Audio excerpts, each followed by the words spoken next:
আমি মানুষটা সত্য হতে পারে, কিন্তু অনেক সময় অনেক গবেষণা করি। ধরুন আমার আপনার বিল্ডিং বাড়ি আছে, কিন্তু এই বিল্ডিং কিছু না, ক্ষণিকের একদিন এই বিল্ডিং ছেড়ে চলে যেতে হবে।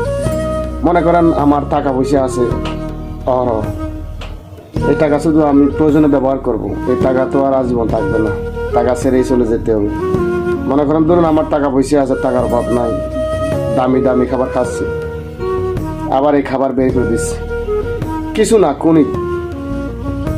মনে করেন রূপ রূপ আছে, আজ আজ কাল নাই, যে কোনো সময় সে রূপ বিলীন হতে পারে, কোনো মানুষের গ্রান্তি নাই। তাহলে এত কিসের অহংকার, কিসের এত ব্যামাক, কিসের এত গর্জিয়াস, কিসের এত লোভ লালসা?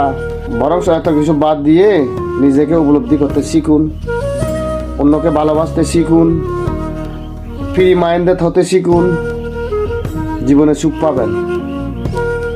পৃথিবীতে সুখ বলে শুধু মনের সুখটা, মনে যদি সুখ না থাকে, কারো প্রতি রাগ, অভিমান, অহংকার, এগুলো হচ্ছে একটা রিউমার, নিজের ব্রেনে নিজের মস্তিষ্কে ক্ষতি করে।